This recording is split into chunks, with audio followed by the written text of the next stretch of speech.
साहब, आप ही के साथ शुरुआत करते हैं। हाँ जी, शुरुआत करो। इतने महीने हो गए हैं और आज भी किसान उसी तरह से जमे हुए हैं।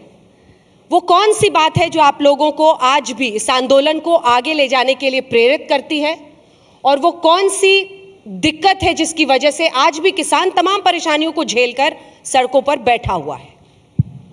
फसलों का रेट ठीक मिल जाए, इसलिए यहाँ पे बैठे।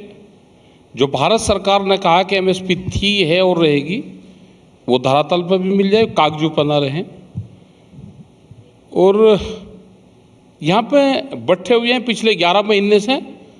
एक बार भारत सरकार पार्लियामेंट में देश के प्रधानमंत्री 750 किसान एक्सपायर हो गए, उनके लिए भी 2 शब्द बोल दे कि दुख की घटना है कि हमारे किसान शहीद हुए। एक शब्द किसी की डेथ पे भी बोल देना चाहिए।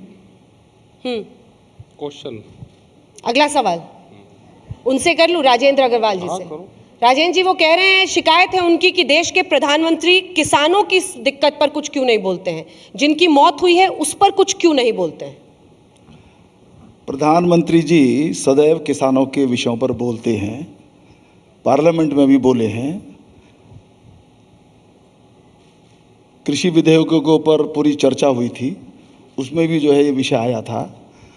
वास्तव में तो पिछले 11 महीने से हम लोग देख रहे हैं कि एक कन्फ्यूज़न पूरे आंदोलन के अंदर है, और मुझे आज भी समझ में नहीं आता। शुरू में तो चलिए बात लगती थी कि अध्यादेश हुआ या कानून आए, कुछ भ्रम हो सकते हैं, लेकिन चर्चाएं हुई हैं, संसद में चर्चा हुई है, विभिन्न मंचों पर चर्चा हुई है, सुप्रीम कोर्ट में विषय पहुंचा है, विषय स्पष्ट हुए हैं।